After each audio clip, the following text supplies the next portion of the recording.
மக்களை இந்த ஒரு பதிவில் பார்த்தீங்கன்னா நம்ம எதை பற்றி பேச போகிறோம்னா, அண்ணன் சீமான் அவர்கள் பார்த்தீங்கன்னா ஒரு படம் நடிக்க போயிருக்காப்புல. தன்னுடைய திரையுலக பயணத்தை ரொம்ப அழகாகவே ஸ்டார்ட் பண்ணியிருக்காங்க. ஆல்ரெடி திரையுலகத்தில் இருந்தாங்க, அதுக்கப்புறம் பார்த்தீங்கன்னா அரசியலுக்கு வந்தாங்க, அதுக்கப்புறம் அவ்வப்போது பார்த்தீங்கன்னா கௌரவ வேஷத்தில் நடிச்சிருக்காப்புல. இப்போ பார்த்தீங்கன்னா ஒரு முழு நேர படம், அந்த படத்தோட பேரை பார்க்கும்போது இது சீமான் அவர்களோட படங்கிறது நல்லாவே தெரியுது. சீமானின் தர்ம யுத்தம் அப்படிங்கிற படத்தில் நடிக்க போயிருக்காங்க. முதல்ல பார்த்தீங்கன்னா அந்த படத்தோட ஃபர்ஸ்ட் லுக் போஸ்டரை பார்த்தேன், ரொம்ப நல்லா இருந்துச்சு. படத்தில் பார்த்தீங்கன்னா கட்சியோட கொள்கை பரப்பு செயலாளர் துரைமுருகன் அவர்களும் இருக்காங்க போல, ரெண்டு பேரும் சேர்ந்து தான் நடிச்சிருக்காங்க போல. ரொம்ப அற்புதமான விஷயம். இந்த படம் வெற்றியடைய என்னுடைய மனதார வாழ்த்துக்களை நான் முதல்ல தெரிவிச்சுக்கிறேன். நிச்சயமாக அந்த படம் சக்ஸஸ் ஆகும். இப்போ நான் இங்கே என்னுடைய ஜனநாயகமான கேள்விகளுக்கு நான் வரேன். இந்த படத்தில் அண்ணன் நடிக்கிறது, படத்தின் மூலமாக அண்ணன் சம்பாதிக்கிறது, படத்தின் மூலமாக அவரோட கருத்தியில் அவர் பேசுகிறது, இதெல்லாம் நான் எதுவுமே தப்பு சொல்ல மாட்டேன். எங்கே எனக்கு கேள்வி வருதுன்னா, எங்களுக்கு ஒரு அறிவுரை கொடுத்தீங்க. என்ன அறிவுரை கொடுத்தீங்க? எப்பா நீங்கள்லாம் ரசிகர் மனநிலையில் இருக்கீங்க, தாவேக்காவை சேர்ந்தவங்க, நீங்கள் பார்த்தீங்கன்னா தரை உலகத்தில் தான் தலைவனை தேடணும், திரை உலகத்தில் போய் தலைவனை தேடாத அப்படிங்கிற ஒரு விஷயத்த சொன்னீங்க. உங்களுக்கு எங்களுக்கும் கருத்தியல் ரீதியாக 3 இடத்துல முரண்பாடு இருக்குது. ஒன்று பார்த்தீங்கன்னா, நாங்கள் தமிழ் தேசியமும் திராவிடமும் இரு கண்கள்னு சொன்னோம். அது எப்படிப்பா ரெண்டும் 2 கண்களாக இருக்கும் அப்படிங்கிற ஒரு கேள்வி கேட்டீங்க. இதற்கு ஜனநாயகபூர்வமான பதிலை எங்கள் சைட்லேருந்து கொடுத்துட்டோம். ஆனால் நீங்கள் ஏற்றுக்கிறீங்க ஏற்றுக்கலைங்கிறது உங்கள் பிரச்சனை, நாங்கள் பதில் சொல்லிட்டோம். ஒன்றா. ரெண்டாவது பார்த்தீங்கன்னா, பிரசாந்த் கிஷோர் அவர்களை வச்சு வீகம் வைக்கிறீங்களே, இது சரியானதா, உங்களுக்கு சொந்த மூளை கிடையாதா அப்படிங்கிற ஒரு விஷயத்தை கேட்டீங்க.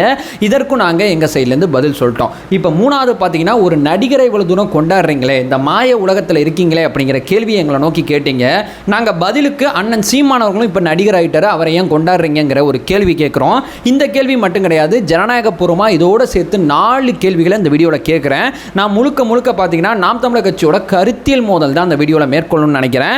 முடிஞ்சால் அந்த 4 கேள்விக்கு பதில் சொல்லு, இல்லைனா நடிகர் அப்படிங்கிற அந்த பாயிண்ட் ஆஃப் வியூலேருந்து விஜய் அவர்களை எதிர்க்க மாட்டேன் அப்படிங்கிற ஒப்புதல் வாக்கு மூலம் கொடுத்து விட்டு கிளம்பி போயிருங்க அப்படிங்கிறதான் இந்த வீடியோவில் நான் சொல்ல வர்றது. ஒன் பை ஒன்றா தெளிவாக பார்க்கலாம். உற்சாக வணக்கங்கள், வாங்க பதிவுக்குள்ளே போகலாம். இப்போ முதல் விஷயம் மக்களே, முதல்ல மனசார சொல்லிடுறேன், இந்த படம் நல்லா போட்டோம், அதில் மாற்றுக்கிறதே கிடையாது. அண்ணன் சீமான் அவர்கள் பார்த்தீங்கன்னா ஒரு கட்சி நடத்துகிறாரு, அவர் ஒரு குடும்ப தலைவராக இருக்கார், அவருக்குன்னு ஒரு பொருளாதாரம் தேவைப்படும். நிச்சயமாக அந்த படம் எடுக்கிறதுலாம் நான் தப்பே சொல்ல மாட்டேன். ஆனால் இதற்கு முன்னாடி நம்ம என்ன பேசணும், இப்போ என்ன பேசணுங்கிறதுக்கு தானே ரெண்டுக்கு நடுவில் வித்தியாசம் இருக்குது. தரை உலகத்திலாம் தலைவன் இருக்கணும். அப்போ அந்த தலைவன் எப்படி இருக்கணும்? நிறையா இப்போ 2026 தேர்தல் அடிப்படையாக வச்சு பார்த்தீங்கன்னா நிறையா இடத்துக்கு பார்த்தீங்கன்னா கலந்தாய்வு போட்டுக்கிட்டு இருக்காரு, செய்தியாளரை சந்திச்சுக்கிட்டு இருக்காரு, நிறைய இடத்துல பார்த்தீங்கன்னா வேட்பாளர்களை அறிமுகப்படுத்துகிறாரு, நிறைய இடத்துல பார்த்தீங்கன்னா பொதுக்கூட்ட மேடைகளில் பேசுகிறாங்க, கட்சி நிகழ்வில் ஆக்டிவாக கலந்துக்கிறாங்க. இந்த மாதிரி தரை உலகத்தில் இவ்வளோ தூரம் பிஸியாக இருக்கக்கூடிய சீமான் அவர்கள் இப்போ ஏன் திரை உலகத்துக்கு போனார்? இதான் கேள்வி. என்ன காரணம்? இதன் பின்னணி என்ன? எங்களுக்கு திரை உலகம் போகக்கூடாதுப்பா, திரை உலகத்தில் போய் தலைவனை தேடாத, இதெல்லாம் ஒரு போதை, இதெல்லாம் தப்பு, இதெல்லாம் கரெக்டு கிடையாது, தரை உலகத்தில் உனக்காண்டி போராட்டங்களை மேற்கொள்கிறவன் தான் உண்மையான தலைவன் அப்படிங்கிற பல கருத்தியலை சொல்லிக் கொடுத்த சீமான் அவர்கள் திரை உலகத்தை விட்டுட்டு திரை உலகத்துக்கு போகிறதுக்கான காரணம் என்ன? இப்போ ஒரு வேளை பார்த்தீங்கன்னா இந்த படத்தில் அண்ணன் சீமான் அவர்கள் பார்த்தீங்கன்னா கலந்துக்கிட்டு நடிக்கும் போது பார்த்தீங்கன்னா அவருடைய அரசியல் பயணங்கிறது ஒரு 2க்கு நேரம் போகணும்ல, எல்லாருக்கும் 24 மணி நேரம் தானே. அப்போ அந்த போராட்டவாதியாக இருக்கக்கூடிய சீமானவர்கள் பார்த்தீங்கன்னா நடிகராக மாறும்போது இவருடைய போராட்டத்துக்கான வீரியம் இங்கே கம்மியாகுமே. இவ்வளவு சாக்ரிஃபைஸை பண்ணிட்டு ஏன் இவர் திரை உலகத்துக்கு போனார்? திரை உலகத்துக்கு போகிற ஒருத்தனை, திரை உலகத்தில் இருக்கிற ஒருத்தனை தலைவனாக ஏற்றுக்காத, திரை உலகத்தில் இருக்கிற ஒருத்தனை தலைவராக ஏற்றுக்கிறது உனக்கு ஒரு மாயை, அது போதை, அதனால ஒரு புண்ணியமும் கிடையாது, அது வெட்டு வேத்து அப்படிங்கிற பல்வேறு விதமான ஒரு அறிவுரைகளையும் ஆலோசனையும் கொடுத்த சீமானவர்கள் தரை உலகத்தை விட்டுட்டு எதுக்கு திரை உலகம் போனார்? இந்த கேள்விக்கு என்னுடைய முதல் பதில் நான் கேட்குறேன். முதல் பதிலாக ஆணித்தனமாக சொல்ல முடிஞ்சால் சொல்லுங்கள். இப்போ ரெண்டாவது, இப்போது எங்கன்னு பார்த்தீங்கன்னா விஜய் என்ன அப்படியே கான்ட்ரடிக்ஷனாக இருக்குது பாருங்களேன். எங்கன்னு பார்த்தீங்கன்னா ஒரு பக்கம் பார்த்தீங்கன்னா சினிமாவில் நடித்தார், மக்கள் அன்பை செலுத்தினாங்க. ஒரு கட்டத்தில் பார்த்தீங்கன்னா அந்த மக்களுக்கு ஏதாவது திருப்பி செலுத்தலாம்னு சொல்லி தன்னுடைய ரசிகர் மன்றத்தை நற்பணி மன்றமாக மாற்றுறார். நற்பணி மன்றமாக மாற்றி சில விஷயத்தை செஞ்சார், சில விஷயத்தை பண்ணார். ஒரு கட்டத்தில் பார்த்தீங்கன்னா அதுவும் பத்தல அண்ணனுக்கு, ஏன்னா இவ்வளோ அன்பு நமக்கு வருது, இவ்வளோ தூரம் நம்மளை மக்கள் நேசிக்கிறாங்கன்னு சொல்லி சரிப்பா இதை முடிச்சு விட்டு அதிகாரத்தின் துணையோட, நான் மறுபடியும் அழுத்தி சொல்கிறேன், அதிகாரத்தின் துணையோட என்னை எவ்வளவு தூரம் வளர்த்து எடுத்து கொண்டு வந்த மக்களுக்கு ஏதாவது செய்யணும்னு சொல்லி அந்த பயணத்துக்கு முற்றுப்புள்ளி வச்சுட்டு இந்த இடத்துக்கு வரக்கூடிய ஒருத்தரை நீ திரை உலகத்திலேருந்து வர்ற அப்படிங்கிற ஒரே காரணத்துக்காண்டி எதிர்க்கிறது எந்த மாதிரி அரசியல்? இப்போ எதிர்த்த நீங்கள் திரை உலகத்துக்கு போகாமல் இருக்கணும்ல, நீங்கள் எதுவுமே பண்ணாமல் இருக்கணும்ல, போராட்ட களத்தில் இன்னும் 10 போராட்டம் தானே பண்ணணும், அதெல்லாம் விட்டு நீங்கள் ஏன் நடிக்க போனீங்க அப்படிங்கிறது தான் எங்களுடைய கேள்வியாக இருக்குது. இப்போ இந்த இடத்துல பார்த்தீங்கன்னா நாம் தமிழர் கட்சிக்காரங்க புதுசாக ஒன்று உருட்டுவாங்க. நான் நல்லா யோசித்தேன், உங்கள் மைண்டு எப்படிலாம் யோசிக்குங்கிறதெல்லாம் யோசிச்சு தான் அந்த கேமரா முன்னாடி உட்காந்துருக்கேன். எங்கள் அண்ணன் அங்கே போய் என்ன டான்ஸ் ஆட போகிறார், அங்கே போய் என்ன இப்படியா பண்ண போகிறார், அங்கே போய் என்ன அப்படியா பண்ண போகிறார். எங்கள் அண்ணன் எங்களுடைய அரசியல் அங்கே பேசுவார், தமிழ் தேசிய அரசியல் அங்கே பேசுவார். எங்கள் அண்ணன் பார்த்தீங்கன்னா கொள்கை பிடிப்புள்ள ஒரு தலைவர், அங்கே போய் பார்த்தீங்கன்னா அரசியல் தான் பேசுவார் அப்படிங்கிற ஒரு விஷயத்த சொல்கிறீங்க. இப்போ எங்கள் அண்ணன் பார்த்தீங்கன்னா 2009க்கு அப்புறம் எடுத்து பாருங்களேன், விஜய் மக்கள் இயக்கமாக மாற்றினது பிறகு எடுத்து பாருங்களேன், தன்னுடைய படங்கள் ஒவ்வொன்றிலையுமே சமூக கருத்தை தானே பேசிகிட்டு இருக்காரு. அவர் என்ன வேறு எதுவும் பேசிகிட்டு இருக்காரா? இப்போ உதாரணத்துக்கு பார்த்தீங்கன்னா நான் சொல்கிற 4 படத்தை மட்டும் தவிர்த்துருங்க, மற்ற அத்துணை படங்கள்லையுமே அவர் ஒரு சமூக கருத்தை பேசியிருப்பார். 1க்கு 2 தடவை ஃபேக்ட் செக் பண்ணிட்டேன். ஏதாவது ஒரு படத்தை கமெண்ட் செக்ஷனில் போட்டு இந்த படத்தில் என்ன சமூக கருத்து இருக்குன்னா யோசிச்சு பாருங்கள், அங்கேயும் ஒரு சமூக கருத்து இருக்குது. காவலன், நண்பன், புலி, வாரிசு இந்த 4 படத்தை தவிர எங்கள் அண்ணன் பார்த்தீங்கன்னா திரையுலகத்தில் இருந்தாலும் சமூக கருத்துக்கள் தான் பேசிகிட்டு இருந்தார். சமூக கருத்துக்கள் மூலமாக மக்களை தெளிவடைய பண்ணிகிட்டு இருந்தார். அதாவது பார்த்தீங்கன்னா கோர்ஸ் ஆஃப் கோர்ஸ் மணி வந்து இதில் இன்வால்வ் ஆகும். சும்மா பார்த்தீங்கன்னா கமர்ஷியல் எலமெண்ட் இல்லாமல் சமூக கருத்தெல்லாம் டாக்குமெண்ட்ரி மாதிரிலாம் எடுத்துக்கிட்டு இருக்க முடியாது. இப்போ நம்ம அண்ணன் என்ன பண்ணாது, சீமானின் தர்ம யுத்தத்தில் பார்த்தீங்கன்னா பாட்டு வராமல் இருக்க போதா, லவ் வராமல் இருக்க போதா, காமெடி வராமல் இருக்க போகிறா, எல்லாத்தோடய சேர்த்தான சீமானும் அந்த அரசியலை பேச போகிறாரு. அதே மாதிரி தான் எங்கள் அண்ணனும் சமூக அக்கறை கொண்ட படத்தை தான் எடுத்தார். சமூக அக்கறை கொண்ட நிறையா படங்களை எடுத்த ஒருத்தர், மக்களை இவ்வளோ தூரம் நேசிக்கிற ஒருத்தர், தனக்கு வர்ற கதை அத்தனையுமே சமூக அக்கறை இருக்காங்கிறத பார்த்து சூஸ் பண்ண ஒருத்தர் தன்னுடைய திரையுலக பயணத்தை முற்றுப்புள்ளி வச்சு தரையுலகத்துக்கு வந்து மக்களோட மக்களாக இணைந்து செயல்படும் போது அவரை நடிகர் அப்படிங்கிற ஒரே காரணத்துக்காண்டி நீங்கள் எதிர்க்கிறீங்க. அப்போ நீங்கள் இப்போ நடிகர் சீமானா ஏன் மாறினார் அப்படிங்கிறதான் என்னுடைய 2வது கேள்வி. இப்போ மக்களை 3வது ஒரு முக்கியமான கேள்வி, ஆல்ரெடி 2 கேள்வி. நடிகர் நாட்டை ஆளக்கூடாதுங்கிற பிரச்சாரத்தை முறியடிச்சாச்சு இன்னைக்கு, ஏன்னா அண்ணனே நடிகர் ஆயிட்டாப்புல, ஓகேவா. இப்போ 3வது இவங்களுடைய தாரக மந்திரம் என்னவா இருக்குன்னா, தமிழ்நாட்டை தமிழன் ஆளணும், இங்கே யார் வேணால் வாழலாம், ஆனால் ஆளக்கூடிய ஒருத்தன் தமிழனாக தான் இருக்கணும் அப்படிங்கிறது இவங்களுடைய வீரமிக்க பிரச்சாரம். இப்போ நம்ம ஒரு விஷயத்தை எடுத்து பார்க்கலாம். இவங்களோட பாயிண்ட் ஆஃப் வியூல முதலமைச்சர் மு க ஸ்டாலின் பார்த்தீங்கன்னா தமிழர் கிடையாது, அந்த இடத்துல அண்ணன் சீமான் அவர்களை தூக்கி வச்சோம்னா தமிழ்நாடு அப்படியே சொர்க்க பூமியாக இருக்குங்கிறது இவங்களோட எண்ண ஓட்டம், இவங்களுடைய ப்ராசஸ். சரி, அவரை விட்டுருங்க. அவர் கீழே இருக்கக்கூடிய அமைச்சர்கள், அதற்கு கீழே இருக்கக்கூடிய எம்எல்ஏக்கள், அதற்கு கீழே இருக்கக்கூடிய எம்பிக்கள், அதுக்கு கீழே இருக்கக்கூடிய மாநகராட்சி, அதற்கு கீழே இருக்கக்கூடிய நகராட்சி, அதற்கு கீழே இருக்கக்கூடிய ஊராட்சி, இதில் எவ்வளவு படிக்கட்டுகள் இருக்குது, எவ்வளவு அதிகாரம் இருக்குது, எல்லா இடத்துலையும் இங்கே இருக்கக்கூடியவங்க யார்? நல்லா யோசிச்சு பாருங்கள். இங்கே வேறு இனத்தவர்கள் வந்து ரொம்ப அதிகமாக இங்கே ஆண்டுகிட்டு இருக்காங்களா?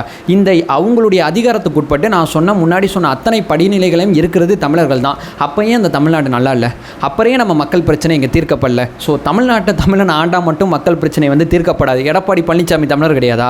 இன்றைக்கி விஜய் அண்ணாவை பார்த்தீங்கன்னா தமிழர் அப்படிங்கிற ஒரு போர்வையில் வீழ்த்த முடியாது. ரஜினி அவர்களை வீழ்த்தின மாதிரி விஜய் அண்ணா பார்த்தீங்கன்னா பச்சை தமிழராக இருக்கார். தமிழ்நாட்டை ஆள்றது அப்படிங்கிறது 2வது.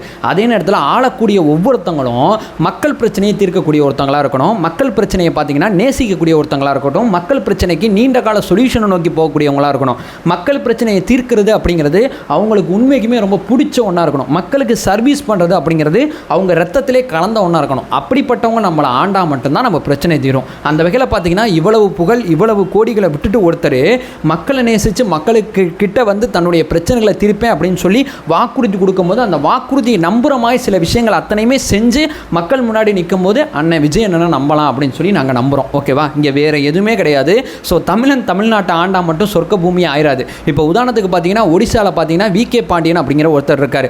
ஐஏஎஸ் ஆஃபீஸரில் ஆரம்பித்து அவருடைய பணி அத்தனையுமே ஒடிசாவில் எடுத்து பார்த்தீங்கன்னா தமிழர் தான். ஆனால் ஒடிசாவை எந்த அளவு நேசிச்சா தெரியுமா? எவ்வளோ தூரம் ஒடிசாவுக்கு செஞ்சா தெரியுமா? ஆனால் அவரை எப்படி எந்த பிரச்சாரத்தின் அடிப்படையில் அங்கே இருக்கக்கூடிய நவீன் பட்நாயக் கவர்மெண்ட்டை முறியடிச்சாங்கன்னா தமிழர் இவர் கிடையாது, விகே பாண்டியன் தமிழர் கிடையாது அப்படிங்கிற ஒரு விஷயத்தில் ஒடிசாவை அவ்வளவு நேசித்த ஒருத்தரை இந்த பிரச்சாரம் மூலமாக முறியடிச்சாங்க. ஸோ இங்கே பார்த்தீங்கன்னா தமிழரோ தெலுங்கரோ ஆந்திராக்காரோ யாராக இருந்தாலும் சரி, மக்களை நேசிக்கக்கூடிய ஒருத்தர், இந்த மண்ணுக்கு அதிகாரம் இருக்கக்கூடிய ஒருத்தர் இந்த மண்ணை ஆண்டா போதும். ஸோ எலெக்ஷனில் பார்த்தீங்கன்னா யார் போட்டி போடணும்னா தமிழரா தெலுங்கரா வேறு இனத்தவரெல்லாம் கிடையாது. 25 வயசு இருந்தால் எம்எல்ஏ எலெக்ஷனில் போட்டி போடலாம். உங்களுக்கு மெஜாரிட்டி ஆஃப் எம்எல்ஏ இருந்தால் நீங்கள் முதலமைச்சராக இருக்கலாம். இதுதான் இந்திய அரசுலாம் இப்போ சொல்லுது. அந்த வகையில் பார்த்தீங்கன்னா பிறப்பால் அனைவரும் இங்கே சமம் தான். தமிழர் தெலுங்கர் இந்த இனத்தவர் அந்த இனத்தவர் அப்படிங்கிற இந்த விளையாட்டுலாம் விளையாடுறதுங்கிறது பச்சை அரசியல். இதற்கு பின்னாடி வேறு எதுவுமே கிடையாது அப்படிங்கிறத இங்கே நான் தெளிவுபடுத்துகிறேன். அது மாதிரி பார்த்தீங்கன்னா தொழில் ரீதியாக இந்த தொழிலில் இருக்கிறவன் அரசியலுக்கு வரக்கூடாது, அந்த தொழிலில் இருக்கிறவன் வரக்கூடாதுங்கிற பிரச்சாரமும் ரொம்ப தப்பு. நடிப்பு திரையுலகம் ஒரு வகையான தொழில். அந்த தொழில் மூலமாக அவங்க பணம் சம்பாதிக்கிறாங்க, நிறைய பேரை என்டர்டைன்மெண்ட் பண்ணுறாங்க. அந்த துறையிலேருந்து ஒருத்தர் அரசியலுக்கு வந்தால் மட்டும் அது என்ன தப்பாக இருக்குது? இங்கே வேறு எந்த துறையிலேருந்து வேணால் அரசியலுக்கு வரலாம், எந்த பிரச்சனையும் கிடையாது. ஒருத்தன் சும்மா இருந்து கூட அரசியலுக்கு வரலாம், எந்த பிரச்சனையும் கிடையாது. ஒருத்தன் நடிச்சுப்புட்டு அரசியலுக்கு வந்தால் அது தப்பா? அவனுக்கு திடீர்னு அரசியலுக்கு வரணும்னு ஆசை இருக்குது, திடீர்னு அரசியல் பண்ணணுங்கிற எண்ணம் இருக்குது, அதனால திரைத்துறையை விட்டுட்டு அரசியலுக்கு வராங்க. இதில் என்ன தப்பு இருக்குது? நான் சொல்கிறது விஜய் நான் மட்டும் சொல்லலை, எல்லாருமே சொல்கிறேன். அரசியலுக்கு இந்த துறையிலேருந்து வரணும், அந்த துறையிலேருந்து வரணும், இவன் தமிழனாக இருக்கணும், இவன் தெலுங்கனாக இருக்கணும், இவன் மலையாளியாக இருக்கணும்னு சொல்லி இந்த மாதிரி விகிதாச்சாரம்லாம் போட்டு இங்கே அரசியல் பண்ணணும் வைங்களேன், நல்லாவே இருக்க மாட்டோம். மக்களை நேசிக்க நிற்கக்கூடிய ஒருத்தங்க, மக்கள் பிரச்சனையை தீர்க்கக்கூடிய ஒருத்தங்க எந்த இடத்துலேருந்து இருந்து வேணாலும் இந்த அரசியல் களத்துக்கு வரலாம் அப்படிங்கிறது தான் அண்ணன் சீமான் அவர்களுக்கு நாங்கள் கேட்கக்கூடிய மிக முக்கியமான கேள்வி. அதாவது பார்த்தீங்கன்னா அரசியலமைப்பு ஒன்று சொல்லுது, எலெக்ஷனில் நீ போட்டி போடணும், நீ போட்டி போடக்கூடாதுன்னு. இவர் ஒரு பக்கம் பார்த்தீங்கன்னா நடிகர் வரக்கூடாது, இந்த இனத்தவர் வரக்கூடாது, அந்த இனத்தவர் வரக்கூடாதுன்னு சொல்லி இந்திய அரசியலமைப்புக்கு எதிராக பார்த்தீங்கன்னா இவர் ஒரு வேலையை பார்த்துக்கிட்டு இருக்காரு, இவர் ஒரு பிரச்சாரத்தை முன்னெடுக்கிறார். இது முதல்ல சரியா அப்படிங்கிறது என்னுடைய 3வது பிரதானமான கேள்வி. இப்போ ஃபைனலாக பார்த்தீங்கன்னா சினிமா அப்படிங்கிறத பற்றி சினிமாவில் நடிக்கக்கூடிய அண்ணன் சீமான் அவர்களுக்கு சில புரிதலை கொடுத்துட்டு இந்த வீடியோ என் பண்ணிக்கிறேன். ஏன்னா இது ஒரு கேள்வியை கூட நான் கேட்கல, ஒரு புரிதல் மட்டும் நான் கொடுத்துறேன். சினிமா அப்படிங்கிறது ஒரு ஆயுதம். இந்த ஆயுதம் பார்த்தீங்கன்னா புத்தகம் அப்படிங்கிறது இங்கே ஒரு ஆயுதம். இப்போ நான் வீடியோ பேசி பார்த்தீங்கன்னா சில விழிப்புணர்வை ஏற்படுத்துகிறேன். இங்கே பார்த்தீங்கன்னா சில காணொலிகள் மூலமாக, கார்ட்டூன்ஸ் மூலமாக கூட விழிப்புணர்வு ஏற்படுத்துகிறாங்க, நோட்டீஸ் மூலமாக விழிப்புணர்வு ஏற்படுத்துகிறாங்க, பத்திரிகை மூலமாக விழிப்புணர்வு ஏற்படுத்துகிறாங்க. ஒவ்வொரு சோஷியல் மீடியா ஹேண்டில் எழுதக்கூடிய சில நபர்கள் பார்த்தீங்கன்னா எழுத்து மூலியமாக விழிப்புணர்வை ஏற்படுத்துகிறாங்க. ஸோ விழிப்புணர்வை மக்கள்கிட்ட அந்த அறியாமை அகற்றக்கூடிய வழிங்கிறது நிறையா வழியில் மக்களுக்கு இருக்கக்கூடிய அறியாமை அகற்றலாம். அந்த வகையில் பார்த்தீங்கன்னா சினிமா அப்படிங்கிறதும் அறியாமை அகற்றக்கூடிய ஒவ்வொரு டூல் தான். ஒவ்வொரு சினிமாவும் எடுத்து பார்த்தீங்கன்னா மாசான ஃபைட்டும் சாங்கும் மட்டும் சினிமா கிடையாது. ஒவ்வொரு சினிமாவும் ஒவ்வொரு கருத்தியில் நம்மள்கிட்ட விவாதம் பண்ணும். இப்போ உதாரணத்துக்கு பார்த்தீங்கன்னா எந்த படம் வேணால் எடுத்து பாருங்களேன். இது இப்போ நான் ஏதாவது ஒரு படத்தை சொன்னேன்னு வைங்களேன், இந்த படத்துக்கு சொல்லிட்டு அந்த படத்துக்கு சொல்லு, அந்த படத்துக்கு சொல்லிட்டு இந்த படத்துக்கு சொல்லின்னு அப்படியே படம் சண்டை தான் போகுமே தவிர என்னுடைய பாயிண்ட் ஆஃப் வியூ இங்கே ஆழமாக புரியாது. நீங்கள் எந்த படம் வேணால் எடுத்து பாருங்க, இந்த படத்தோட கோர் ஐடியா என்ன, இந்த படம் எதை பற்றி நம்மள்ட்ட பேசுது, இந்த படத்தோட தாக்கம் என்ன. ஸோ அந்த கமர்ஷியல் எலமெண்ட்டை மட்டும் பார்த்து சினிமா வேஸ்ட்டுன்னு சொன்னீங்கன்னா அது உங்களுக்கு சினிமா பார்க்கறதுல தான் அர்த்தம். கமர்ஷியல் எலமெண்ட் பின்னாடி ஒரு சினிமா இருக்குது, அந்த சினிமாவை நீங்கள் பார்த்தீங்கன்னா சினிமா அப்படிங்கிறது ஒரு புத்தகம் மாதிரி அப்படிங்கிற ஒரு புரிதல் உங்களுக்கு வந்துடும். எல்லாத்துலையும் இருக்கக்கூடிய ஒரு 10 தப்பான விஷயமும் இங்கேயும் இருக்குது. அந்த 10 தள்ளி விட்டுட்டு நல்ல 90 விஷயத்தை எடுத்துக்கங்க. சினிமா அப்படிங்கிறதுக்கு அண்ணன் சீமான் அவர்கள் நடிக்க வந்தது ரொம்ப அற்புதமான விஷயம். ஆனால் சினிமாவை குறை சொல்லிட்டு நடிக்க வராத அப்படிங்கிறது தான் என்னுடைய ஆதங்கமும் என்னுடைய கோபமும். அதை சொல்லிட்டு இந்த வீடியோவை நான் என் பண்ணிக்கிறேன். நம்ம சேனலை ஃபர்தராக ஃபாலோ பண்ணிங்கன்னா பொலிட்டிக்கல் சார்ந்து பல்வேறு விதமான விஷயத்தை நம்ம பேசிகிட்டு இருக்கோம். நம்மளோட ஒரே நோக்கம் அறியாமை அகற்ற வேண்டும், அறியாமை அகற்றப்பட வேண்டும். Thank you so much.